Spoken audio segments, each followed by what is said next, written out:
Buenísimo, acá estamos para la parte 2. Va a ser un poco más Exacto. larga, quizás la tengamos que dividir también. Avísame, Frank, si en cualquier momento vos Sí, querés cortar y dividirla. dale, yo de hecho te corto 2 segundos, pero para saber, esta es la parte 2 de el episodio, bueno, argumentamos que estamos haciendo sobre la crisis del 2008 en los Estados Unidos, crisis subprime, crisis hipotecas. La parte uno la pueden consultar antes, ahí hacemos una introducción y a grandes rasgos hablamos cuándo inició, más o menos cuándo finalizó. Un pantallazo. Sería muy importante que vean la primera parte para que se entienda mejor esta segunda. Bueno, Pato, te doy la Sí, palabra. totalmente. Bueno, la crisis de subprime del 2008 fue un evento extremadamente complejo que tiene un montón de aristas diferentes, así que podríamos hablar de esto por horas. Para Ujú. entenderlo perfectamente, digamos, con todos los detalles y minucias, se necesitaría hacer un curso en finanzas y quizás en economía también, pero vamos a intentar condensarlo y sobre todo no meternos tanto en los detalles, sino que explicarlo para que se entienda, para que todos lo puedan entender. Aunque quizás hablemos un poco de terminología. Bueno, las causas de la crisis. Yo diría, la crisis fue en el 2008, y sin embargo yo diría que si nos queremos remontar a las causas profundas, o sea, pues podemos hablar de las causas superficiales y podemos hablar de las causas profundas. A mí me gustaría hablar de ambas. Si nos remontamos a las causas profundas, yo diría que todo empezó en los años 90, por dos Ok. motivos en particular. No es que vamos a hablar de por año a año, ¿no? Pero en los años Ajá. 90, lo que sucedió primero, en los años 90, a principios del 2000, estuvo la crisis de los dot-com, que quizás Frank o sea, fue una crisis también del estilo burbuja, que se generó en Estados Unidos y que generó una recesión. Ahora voy a contar por qué relación tiene esto con lo que estamos diciendo. Y también otra cosa es que en los años 90 Estados Unidos, como política, digamos, federal de Estado, em, hubo como un movimiento y una regulación y un empuje hacia los bancos y hacia el sistema financiero en general de otorgar más créditos hipotecarios. O sea, porque había una política pública de que más estadounidenses tenían que tener casa propia. Que creo que ahora no me acuerdo exactamente las fechas, pero ponele que en el 90 y pico, en algún momento, el 60 y pico por ciento de los estadounidenses tenía casa propia y, digamos, de parte del Estado se quería llegar a un 70%. O sea, había un tema de política pública de Claro. aumento del crédito para que la gente tenga su casa propia. Ok, Ujú. por eso lo tenemos por un lado, de aumento del crédito para hipotecas. Segundo, la parte de las .com. Lo que pasa en muchos países cuando hay una crisis es que el Banco Central usa política monetaria expansiva. Eso quiere decir que bajan la tasa de interés. Decirlo de forma como rápida para que lo entiendan todos, bajan la tasa de interés ¿para qué? Para que sea más barato endeudarse. Entonces, poner la plata en el banco, o en el caso de Estados Unidos también en el Banco Central, es menos redituable ahora porque imagínense que la tasa de interés que otorgaba los bonos del Banco Central de Estados Unidos, la Fed, poner que fueron 3%. Si lo bajan a 1%, ahora no me conviene tanto poner la plata ahí. Claro. Del lado contrario de la moneda, ahora es más barato endeudarme, porque si las tasas de interés ahora bajaron, ahora yo cuando me puedo endeudar y cuando tenga que devolver la plata voy a tener que pagar menos interés. Buenísimo. Ya tenemos esas dos cosas grandes, profundas. Vos interrumpime en cualquier momento, Frankie, si No, querés. no, no, la verdad que se viene entendiendo bien, así que por eso no te digo nada. Bueno, buenísimo. Ahora vamos a volver a esos dos hechos. Solo para remarcar uno de los de nuevo, en Estados Unidos, además, existen, no sé exactamente su estatus ahora, sobre todo los estudié pre-2008, dos entidades que son semipúblicas, semiprivadas, que son, quizás vos las conozcas, Frank, Fannie Mae y Freddie Mac, que en realidad, o sea, ese es el nombre común con el cual se los conoce y es como su nombre como de marca, pero acá me lo anoté. Freddie Mac es la Federal National Mortgage Association y Freddie Mac es la Federal Home Loan Mortgage Corporation. Básicamente, que son entidades semipúblicas, o sea que en términos generales son casi estatales, o sea, están Claro. backupeadas por el Estado, que lo que servían era para, ellos trabajaban en el mercado secundario de hipotecas, o sea, ¿qué hacían? Y ahora quizás tengo que explicar lo que es una hipoteca, etcétera. Compraban hipotecas y las vendían. O sea, ellos no daban hipotecas directas. Si yo, Patricio, ustedes quiero comprar una casa, ellos no me dan la plata a mí, o sea, no me generan la hipoteca, pero el banco que me da la hipoteca a mí, quizás después le podía vender esa hipoteca, ese contrato a una de estas entidades. ¿Hasta ahí queda claro? Te estoy usando a vos, Sí, Frankie, como un poco como el público. sí, no, pero es que es la idea. De hecho, yo vengo a ser como el representante del público, así que sí, hasta ahora se entiende. A ver, se entiende. Me parece que lo que estaría bueno, paso siguiente inmediato, es explicar lo que es una hipoteca y explicar por qué hablamos, es muy importante esto, de mercado secundario. Me parece que es fundamental. Ok, hipoteca es un préstamo que se le hace, o sea, digamos, una hipoteca, cuando hablamos así de personas que quieren comprar una casa, Sí, es un en la préstamo que se economía. le hace a un privado que quiere comprar un inmueble. Entonces, lo que Correcto. pasa es, yo quiero comprar la casa, o yo quiero comprar una casa, entonces el banco me dice, bueno, yo te presto la plata y me la vas a tener que ir devolviendo en el tiempo a un plazo con un interés, y eso es lo que llamamos una hipoteca inmobiliaria. Entonces, si Claro, yo en algún momento tengo que dejar de pagar, o sea, si yo en algún momento dejo de pagar esa deuda, porque yo le debo al banco toda esa plata claro, que me después de prestó que para tengas que me la pueda plata. comprar la casa, el banco se puede quedar con la casa. O sea, es como, en realidad Claro. la casa es del banco hasta que yo no termine de pagarle todo. Sí, por eso, o sea, en ese sentido se asemeja a la lógica que hoy se está, hace unos años en Argentina, también se está aplicando en Estados Unidos, aplicada desde hace mucho tiempo para los autos también, que es el leasing, que es Mm, digamos, por ejemplo, los planes de ahorro. O sea, sí, son 80, en Argentina, por supuesto, en los inmuebles no es así, pero lo más parecido en Argentina, quizás lo va a entender el público, es con el plan de ahorro. En 5 años me pagás el auto, o sea, 60 cuotas mensuales. A la cuota 10 en general, por un tema comercial, tratan de que sea la cuota baja. Ya tenés el auto, no sé, el Ford X o lo que sea. Ahora, si vos me dejás de pagar, bueno, yo, digamos, como garantía mía, o sea, como mínimo, vuelvo a tomar posesión del auto y, bueno, después encima iré contra vos en el juicio ejecutivo. Bueno, nada, haré el proceso legal para cobrar, bueno, aquello que fue prestado, digamos. sí, tal cual. Así que básicamente eso, dicho rápido, un préstamo hipotecario es un préstamo que se hace para la compra de un bien, generalmente son inmuebles, donde el colateral es lo que se puede quedar la parte acreedora si el deudor deja de pagar. El Claro, colateral sería la casa. exacto. Em, buenísimo. Y el mercado secundario, decíamos, el mercado primario de hipotecas sería gente que quiere comprar una casa versus banco hipotecario, banco que da el préstamo. El mercado Claro. secundario es qué pasa con esa hipoteca después. Porque como quizás algunos no sepan, em, muchísimos contratos,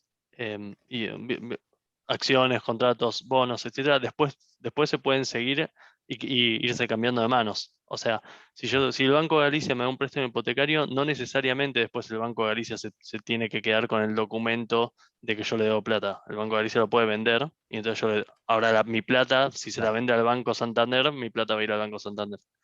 claro.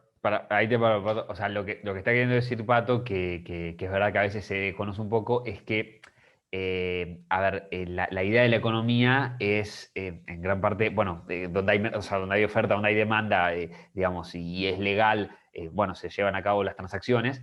Por ende, es muy común, y me mantengo con lo del plan de ahorro para que se entienda de los dos lados. Como Pato bien dijo, que si a mí el leasing me lo da Banco Galicia y después Banco Galicia se da vuelta y se lo vende a Banco Francés, al BBVA, ya no es Banco Francés, y para que me cobre a mí Franco Ancelotti, el deudor, yo, Franco Ancelotti, quizá puedo decir, ¿sabes qué? No me da más la plata, ya no me volví ecológico, no quiero usar autos o me mudo a otro país, lo que sea. Pato, escúchame, estoy comprando un tal marca de auto, no sé qué.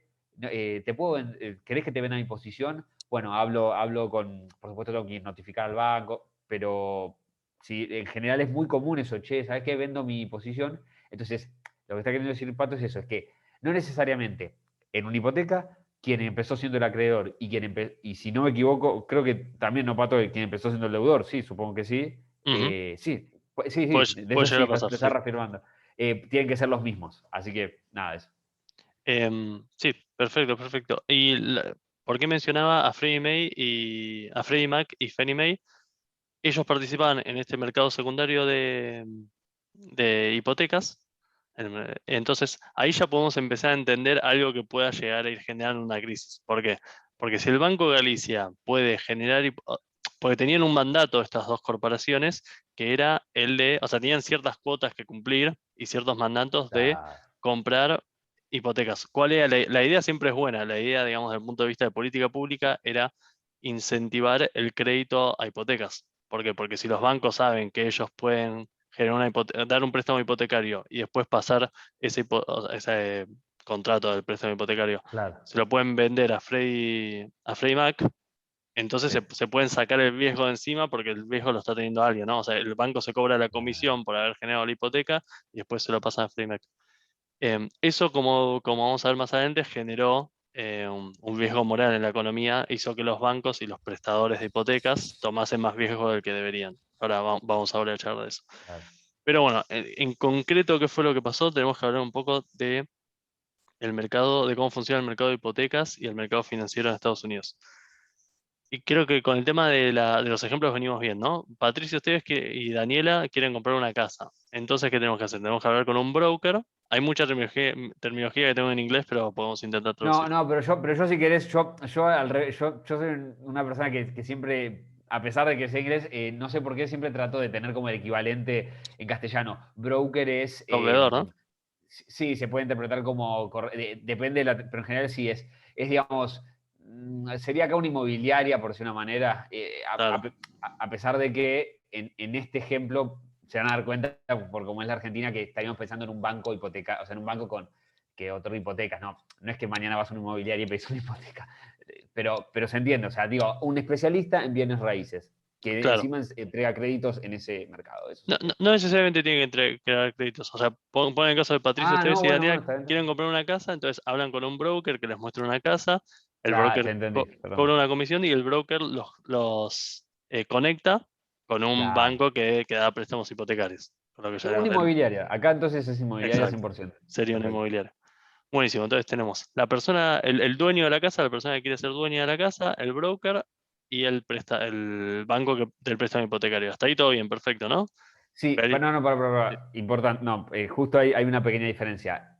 sí. Y salvo, bueno, es que me lo estoy preguntando a mí mismo. No me acuerdo, perdón, no, pero en toda la crisis, yo siempre lo pensé, no sé por qué, que se constituían hipotecas sobre, digamos, casas, no nuevas, pero digo, en todo lo que investigué, no sé por qué, de verdad, capaz vos sepas, Pato, hasta te pregunto a vos así en vivo, pero eh, ¿por qué la figura del dueño originario de la casa, capaz es algo muy básico en la lógica estadounidense, en Argentina no sería tan básico, qué rol jugaba el dueño original de la casa, ¿no? O sea, digamos, el que es Y titular y yo quiero venir a comprártelo vía una hipoteca.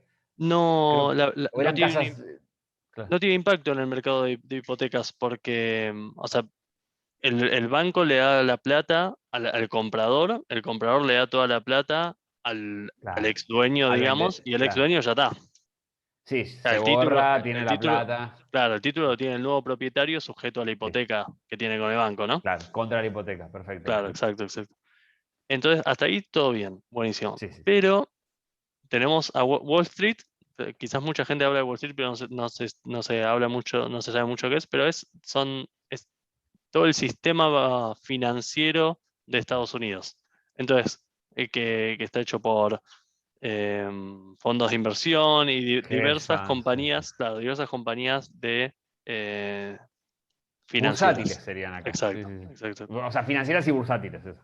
Entonces, como decíamos, Banco Galicia que me dio la hipoteca ahora lo puede vender eso. Entonces, lo que sucedía era que venían gente de Wall Street, poner un banco de inversión y le decía, bueno, Banco Galicia, dame esta hipoteca, yo te la compro, perfecto, se la vendían en el mercado secundario. Puede ser un banco de inversión, como puede ser Freddie Mac o Fannie Mae, como dijimos hasta ahora. Avísame si en algún momento no queda muy claro.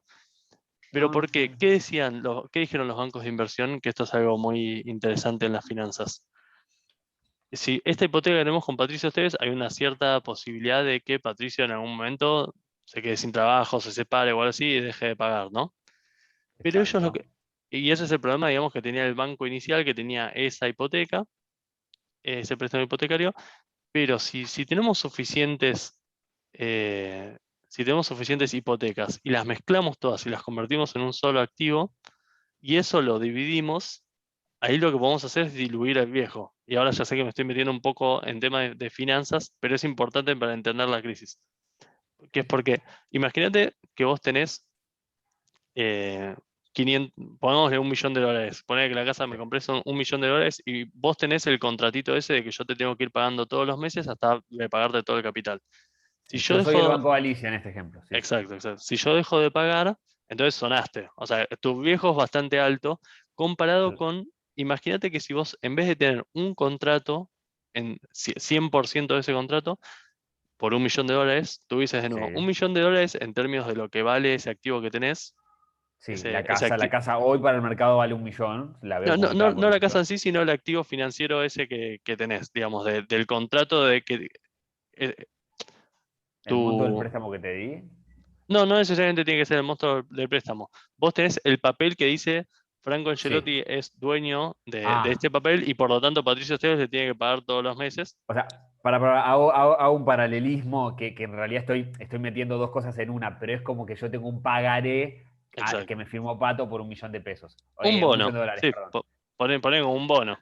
No, claro, sí, no, no es exactamente lo mismo, pero para sintetizar, o sea, yo con esto mañana voy a la justicia o a quien sea, pero sobre todo a la justicia y digo, Patricio, dame la plata. Y no hay tu tía, o sea, vos lo firmaste, Sí. ya está. Y si yo dejo de Pero, pagarlo, tenés la casa.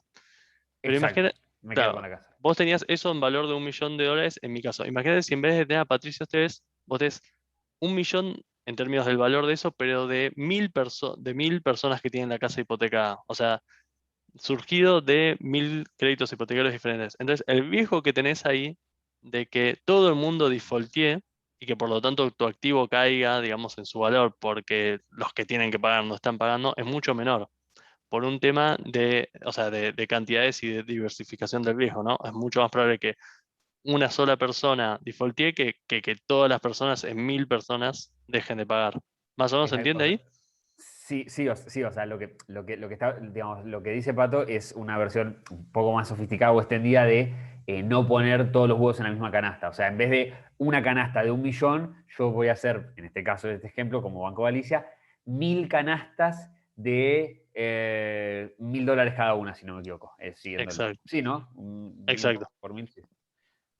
O Mm, sea, mucho menor. Además, o sea, no solo cada canasta ahora vale menos, sino que, digamos, si se me caen dos canastas, o sea, dos personas no me pagan, ok, bueno, digamos, perdí $2.000 en 1.000.000, que no es lo mismo que perder el millón de una. No, y además, que es lo que acaba de decir Pato, y es fundamental, sería muy raro que las 1.000 personas al mismo tiempo se me caigan las canastas. Sería un hecatombe, digamos. Pero, exacto. Bueno, todo eso bastante complicado y si están medio perdidos, no se preocupen que acabamos de mencionar, sería exactamente un CDO, un Collateralized Debt Obligation, que en español sería una obligación colateralizada por deuda.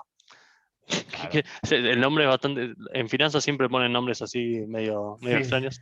Lo que sí, quiere sí. decir simplemente es que es un instrumento financiero que tiene un colateral que lo está backupeando. O sea, en este caso, si la persona deja de pagar la hipoteca, el que tiene el papelito, el CDO, dice, bueno, yo soy dueño de la totalidad o del porcentaje que corresponda, de acuerdo a este papelito, de la casa. Hasta ahí todo bien. Exacto. Los Sí, bancos de no, inversión, sí, agrego una cosa.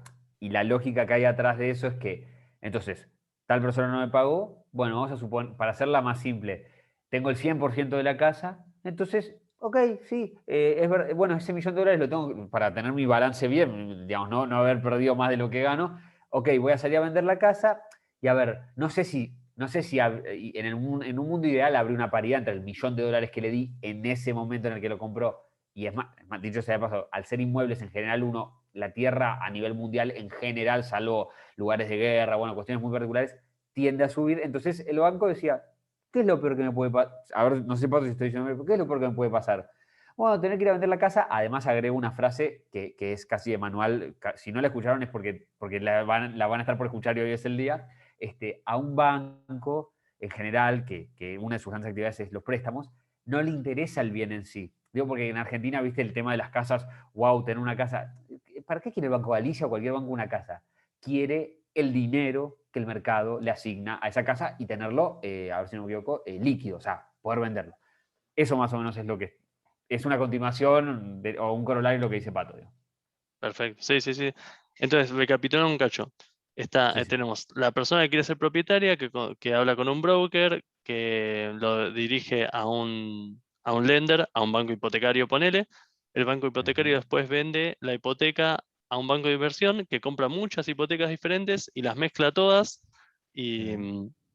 y hace un CDO. ¿Y después qué hace con eso? Con ese CDO que tiene cientos o miles de hipotecas. Lo que hace es, lo puede dividir, eh, lo divide de acuerdo, digamos, a las hipotecas que sean de mayor riesgo o de menor riesgo, o en términos de Ujú. si empieza a haber defaults, a quién se les va a pagar más o a quién se les va a pagar menos, y esos sitios los agarra y se los puede vender de nuevo, o sea, como construyó este derivado, este nuevo instrumento financiero que surge de un activo real que es una casa, y se lo puede Claro. vender a inversores. Porque, ¿qué habíamos dicho al principio de todo esto? Los inversores que después de la crisis de los 90, principios del 2000 en Estados Unidos, con la caída de la tasa de inversión, con la caída de la tasa de interés, ya no podían poner la plata más, o no les era tan rentable poner la plata, por ejemplo, en el Banco Central, porque les pagaba muy poco interés. Entonces los inversores estaban con plata diciendo, bueno, ¿dónde podemos poner toda esta plata? Por el otro lado, el banco de inversión, como el que estamos mencionando recién, la tasa de interés es muy baja. Entonces, si podían sacar préstamos para comprar hipotecas, para generar CDO, para vender estos CDOs que pagaban muy bien a los inversores, los hedge funds, los fondos de pensiones, etcétera, Sí, sí, distintos. entonces vemos que hay como un círculo donde todos están ganando plata, porque la gente está pagando todo el tiempo sus hipotecas, el precio de las casas está todo el tiempo subiendo, así que si alguien defaultea, eso es algo que no mencionamos.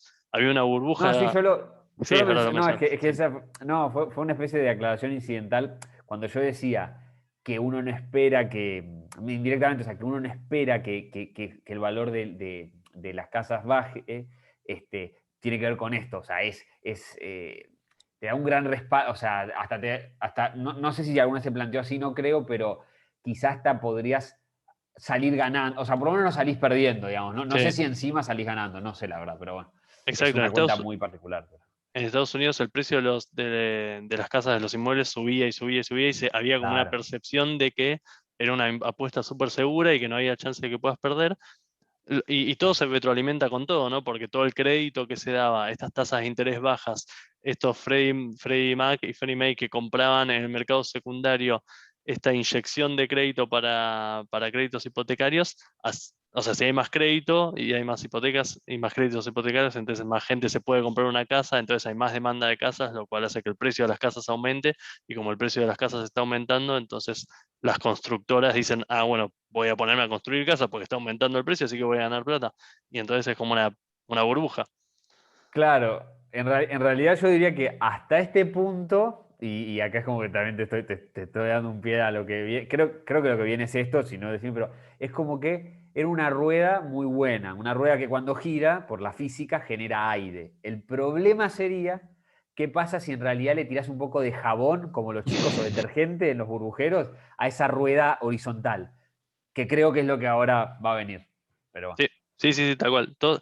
Como vimos al final de la cadena, todos los inversores que ponían la plata para comprar los CDOs decían, bueno, quiero más de esto porque el rédito que me está dando es mucho mayor al 1% que me da el bono del Banco Central, de la Fed. Claro. Entonces todo el mundo se da vuelta, ¿no? Porque los inversores se dan vuelta, hablaban con el banco de inversión y le decían, quiero más CDOs. Pero bueno, no tengo más CDOs, ya vendí todo. Entonces se da vuelta al banco de inversión y hablaba con los bancos hipotecarios. Necesito más hipotecas. Y bueno, no tengo más hipotecas, así que se dan vuelta y hablaban con los brokers.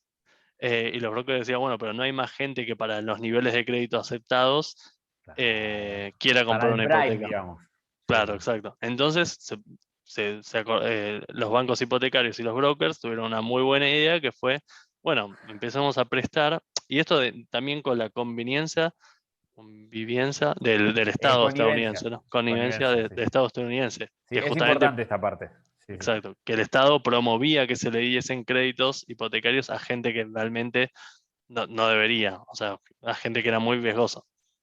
Exacto. Como dijimos en el capítulo 1, el tema de los ninjas. No incomes, no assets, no jobs.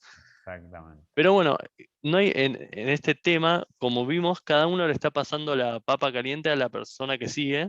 y está como el Claro. tema mágico de la diversificación del riesgo del banco de inversión. Entonces, como que no se preocupa y tenemos también el tema del mercado secundario con empresas semipúblicas que compraban estas hipotecas. Entonces, todo estaba acomodado para que se incentive dar créditos hipotecarios a gente que no correspondía. Entonces, si querés, Frankie, comentar esta partecita un cacho vos. Sí, sí, bueno, sí, a ver, digamos, lo que empezó a pasar es el tiempo. Y entonces, ese jabón, digamos, que va a generar la burbuja, ahora ya sí estamos en la fase burbuja, digamos, O sea, comienza la empezaron a, burbuja. empezaron a dar Eh, créditos hipotecarios a gente que no iba a poder pagar. exacto, entonces, esto es como darle a alguien que sufre una afección, por ejemplo, ludopatía, más dinero. En algún punto podría ser el crédito internacional con Argentina, pero es otra historia. Entonces va a seguir gastando. O sea, no entendió que no hay más plata. No, más. Entonces, estas personas dijeron, no, mira, no te puedo pagar. Entonces, digamos, en esta secuencia que dijimos, el banco hipotecario le dijo, pero ¿cómo no? No sé, digamos, en mi cabeza no tengo qué es no pagar, o sea, ¿qué- ¿cómo no pagar? ¿Me entendés? Digamos, o sea, cortaba ese clima de época, es como esa fiesta que está buenísima cuando alguien apaga la música. De hecho, hay una frase que se usaba en Wall Street que es, se cortó la música en una película, que se llamaba The Margin Gain o algo así, la Margin ganancia Call, puede marginal. ser. Margin Call. No, perdón, sí, de Margin Call, sí, con Jeremy Irons, yo me enteré dos o tres, bueno, está la famosa otra, la podemos recomendar, Margin Call, la de Christian Bale, la de Brad Pitt, Margin call ay, se dice porque justo también esto lo estudié en su momento, cuando vos tenés una cuenta, digamos, financiera y estás endeudado para la compra de activos y tus activos cayeron lo suficiente y tienes que volver a poner capital, digamos, para mantener tu cuenta, entonces te te llaman, entiendo. ahora hoy en día quizás es por mail, pero te hacen la Sí. margin call para que aumentes el capital de la cuenta. Mira, ya te digo porque lo tengo acá en el historial. Bueno, está la otra famosa, Too Big to Fail, que Ujú. eso es que eso es lo que va a venir después, pero dejamos el nombre. TBTF y la peli que decíamos es The Big Short.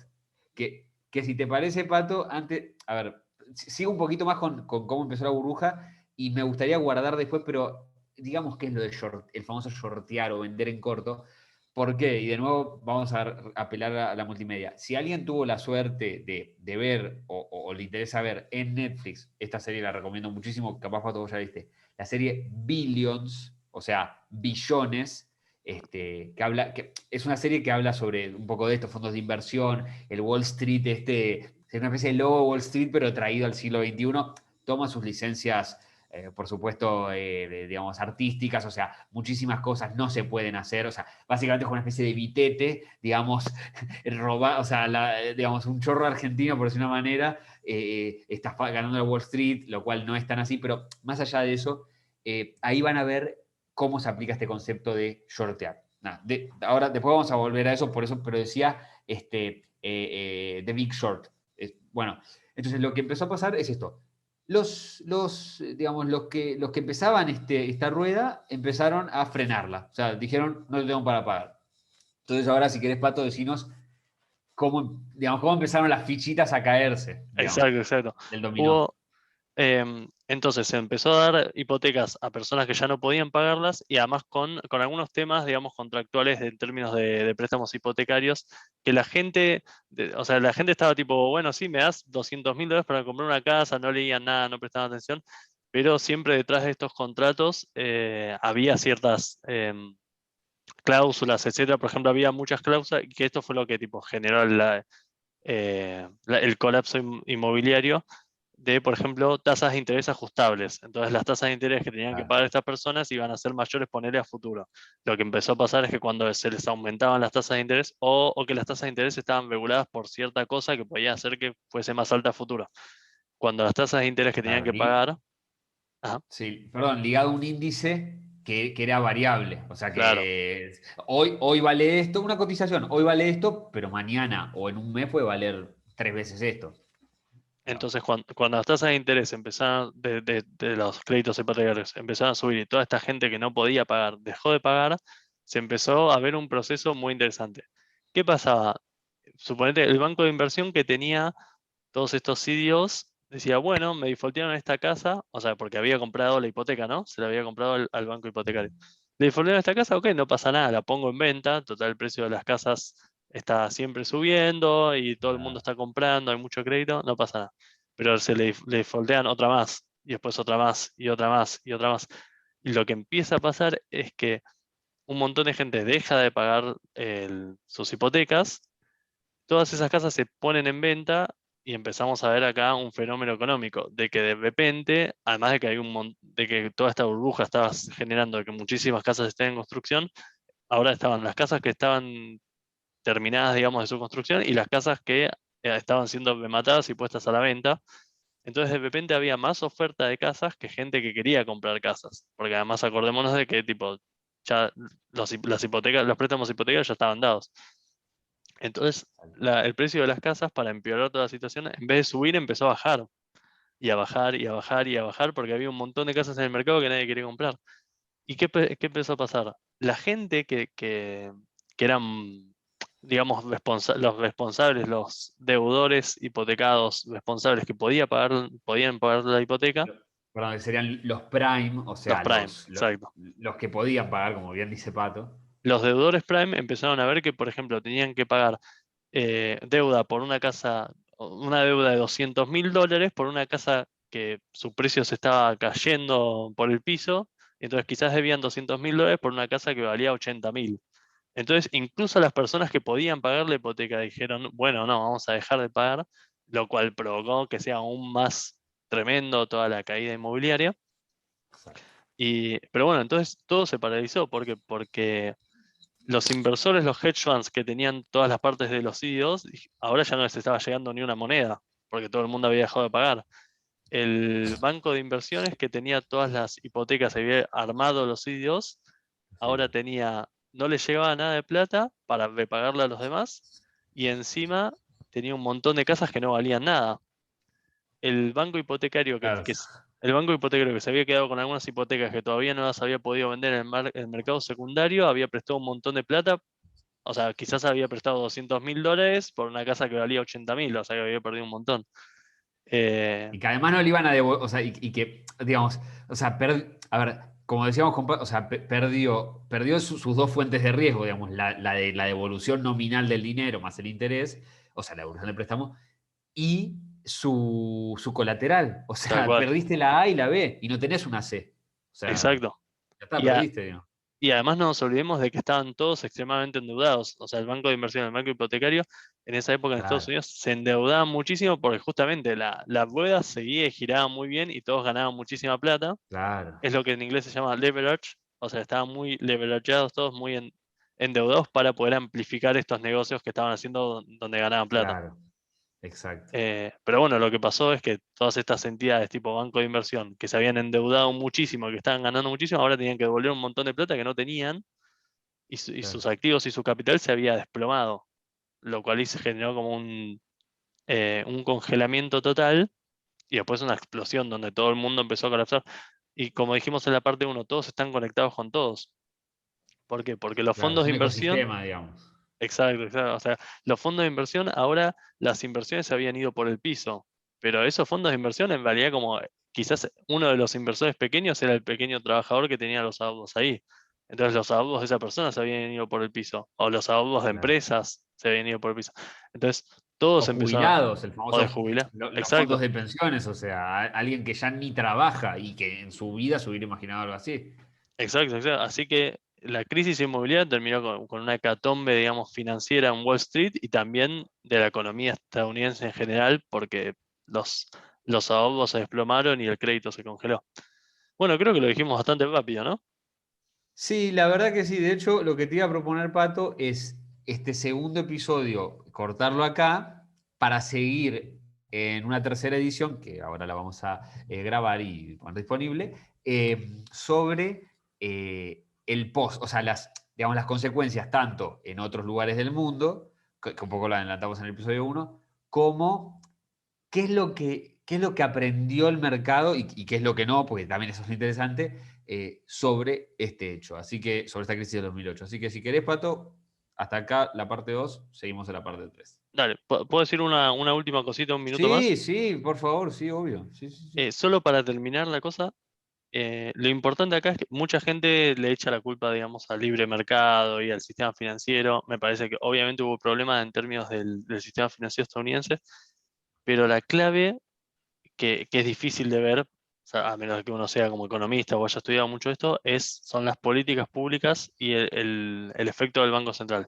de tener una política expansiva del crédito, o sea, que haya más crédito que lo que debería haber habido, tasas de interés artificialmente bajas, o compañías semipúblicas destinadas, digamos, a incentivar el crédito y a comprar en el mercado secundario, todo el problema del too big to fail, del banco salvando a entidades financieras y bancos que cayesen Y empresas. O y sea, a a veces nos empresas. olvidamos, pero yo nunca me voy a olvidar, General Motor tuvo que ser salvada. Digo, acá nosotros en Argentina podemos hablar de que se estatiza aerolíneas o YPF, que tienen su evaluación, pero acá Ujú. estamos hablando de la primerísima. Así que, sí, sí. Sí, sí, todo este ambiente, digamos, publicado por políticas públicas, lo que generó fue un riesgo moral. Riesgo moral sucede cuando un individuo, una firma, digamos, puede tomar riesgo que después pueden pagar otros. Entonces, todas estas cosas que enumeramos Entiendo. recién generaron que el sistema financiero estadounidense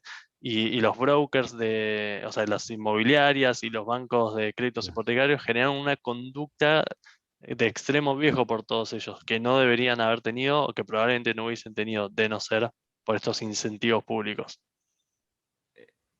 Lo entiendo perfecto. O sea, bueno, vos lo dijiste bien, pero para parafrasearlo, si se quiere, básicamente, digamos, va a sonar medio legal esto, pero todas las partes de este círculo que se terminó constituyendo en una burbuja y que explotó con consecuencias terribles, digamos, actuaron con menos diligencia, o sea, actuaron con, digamos, con un poquito más de irresponsabilidad, con demasiada licencia, y a ellos, como decía Pato, les cabe su cuota de responsabilidad, claro, pero no lo hubieran hecho si desde el Estado en general y a través de sus instituciones particulares, si no me equivoco, bueno, el Banco Central y estas dos entidades semipúblicas, por ejemplo, no hubieran eso, o sea, digamos, Incentivado. promocionado, claro, digamos, en algún punto, para tratar de traerlo a la Argentina, corregime, Pato, pero fue una especie de plata dulce, pero en vez de con importaciones de los fines de los 70, principios de los 80, electrodomésticos japoneses o viajes a Miami, digamos, o los 90 acá, porque no también en algún punto,